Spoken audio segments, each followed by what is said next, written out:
अस्सलामुअलैकुम स्टूडेंट्स। आज की जो पेपर प्रेजेंटेशन है वो सेकंड ईयर का यानी एफएससी का उर्दू का जो पेपर है उस पर बनाई है मैंने। उर्दू का पेपर हमेशा से स्टूडेंट्स के लिए प्रॉब्लम करता है इस सेंस में कि लेंथ जो है वो आप उसको विद इन टाइम कंप्लीट नहीं कर पाते। मतलब ये कि काफ़ी बच्चों की अक्सर मतलब 90% बच्चों की यही कंप्लेन होती है कि उर्दू का पेपर जो है बहुत लेंथी है, उर्दू का पेपर जो है उसका टाइम ज़्यादा होना चाहिए, उर्दू का पेपर जो है हमारा कंप्लीट नहीं होता विद इन टाइम, या हमारा कोई क्वेश्चन रह गया, ये रह गया, या फिर हमने उसकी तशरीह जो है ज़्यादा लेंथी नहीं की, टाइम कम था। इस तरह वो काफ़ी बच्चों के साथ उर्दू में इश्यू होते हैं। लेकिन ऐसा कुछ भी नहीं है, उर्दू का पेपर बिल्कुल भी लेंथी नहीं होता, ना ही जो है वो उसका टाइम जो है वो शॉर्ट होता है। टाइम उसके मार्क्स के, हर क्वेश्चंस के उसके मार्क्स के अकॉर्डिंग बिल्कुल एग्जैक्ट दिया होता है।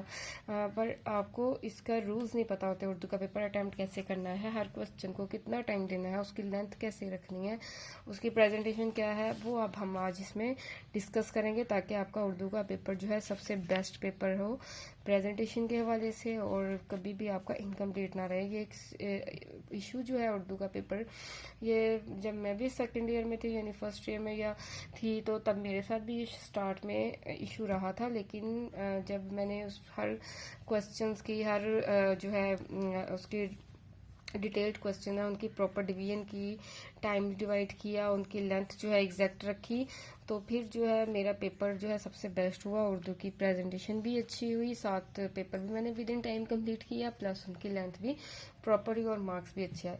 तो आप भी इसको ज़रूर फॉलो करें। इस वीडियो में हम सबसे पहले जस्ट इसकी प्रेजेंटेशन पे फोकस करेंगे कि आपने हर क्वेश्चन की हेडिंग कैसे बनानी है और कैसे लिखनी है, और नेक्स्ट वीडियो में मैं आपको बताऊंगी कि आपकी उर्दू का जो है फर्स्ट सेकेंड ईयर का उसका पेपर पैटर्न क्या है, उसके टाइमिंग डिवीजन और लेंथ आपने कैसे रखनी है, क्या करना है ताकि आपका paper with in time complete हो और उर्दू का पेपर नेक्स्ट टाइम आपके लिए इशू ना बने। सबसे पहले आप जो है 604 605 मार्कर जस्ट लें, और दो 605 मार्कर लें और एक 604 और एक इंक पेन। और 605 जो है एक आप हेडिंग्स के लिए रखें, प्रो बोल्ड हेडिंग्स जैसे ये मैंने ये किया है यहाँ तक, और एक जो है उसको 605 को कट कर लें, एक साइड से बारीक एक साइड से ज़रा मोटा, ताकि आपकी डबल मार्जिन लाइन इस तरह से आए। इसके बाद जो है जो सिंपल 604 मार्कर है कट मार्कर, वो आप जो है सब हेडिंग के लिए यूज़ करेंगे, जैसे मैंने यहाँ पे यूज़ किया हुआ शेर वगैरह में। अब सबसे पहले आप इंशाई तर्ज की हेडिंग दें। इंशाई तर्ज में दो हिस्से हैं, हिस्सा अवल हिस्सा दोम। हिस्सा अवल में गज़लों नज़मों की तशरीह है, तो हिस्सा अवल की हेडिंग दी, सवाल नंबर 2 की हेडिंग दी, इशार की तशरीह आपने हेडिंग देनी है इसमें। इशार की तशरीह में दो हिस्से हैं, एक हिस्सा नज़म और हिस्सा गज़ल। हिस्सा नज़म की हेडिंग दें, अलिफ की भी दे सकते हैं लेकिन हिस्सा नज़म लिखे तो ज़्यादा बेस्ट है। अब आप 604 मार्कर पकड़ लें, उसमें नज़म का वन शायर का नाम लिखें, और आप चाहे अभी ना लिखें, आप उसके बाद तशरीह की हेडिंग दें। उसके बाद जब आप पेन खोलें तब आप दोनों चीज़ें लिख लें, और साथ कोशिश क्या करें कि आप जो जितना जितना टाइम बचा सके बचाएं। आप एक दफ़ा ही पेन खोलें और उसमें दोनों के नाम लिखें और साथ से तशरीह करें। अब तशरीह की लेंथ जो है 2.5 पेज रखें, मैं डिटेल से आपको नेक्स्ट वीडियो में डिस्कस कर दूँगी। अब तशरीह जो है, जो तशरीह होती है जैसे नज़म की तशरीह, गज़ल की तशरीह या इक़्तिबास की तशरीह या मज़मून, उसमें आप रेफरेंस जो है जितने कोट कर सकते हैं करें, शेर वगैरह ऐड कर सकते हैं करें। और जो इस टाइप के क्वेश्चन होते हैं जैसे सबक का खुलासा, इसमें आप रेफरेंस ना ऐड किया करें।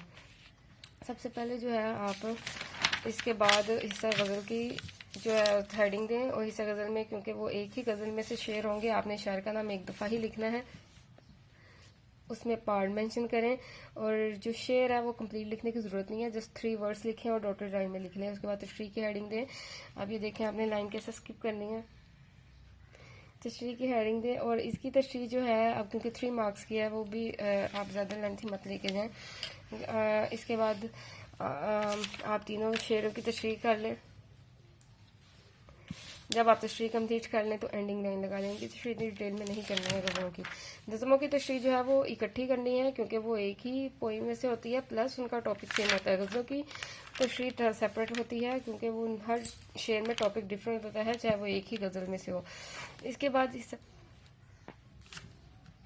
हिस्सा दो में आपने सबसे पहले सवाल नंबर 3 की हेडिंग देनी है, और इसमें जो सा आप इक़्तिबास सेलेक्ट करेंगे उसको मेंशन करें, अलिफ या बे, अब इक़्तिबास क्योंकि आप नहीं लिखेंगे तो आप अलिफ बे ज़रूर लिखें कि आप कौन सा इक़्तिबास सेलेक्ट करें। इक़्तिबास की तशरीह की हेडिंग दें, हवाला मतन की हेडिंग दें और सियाक़ व सबाक़ की। ये हवाला मतन ये 605 मार्कर से देंगे, जो दो सबक का अनवान मुसन्निफ़ का नाम 604 मार्कर से।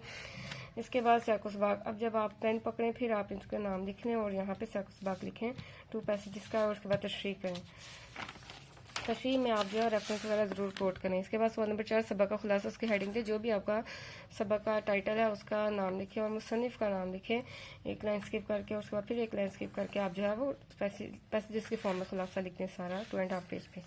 तो सवाल नंबर 5 है नज़म का खुलासा, इस्लामी मसावात है।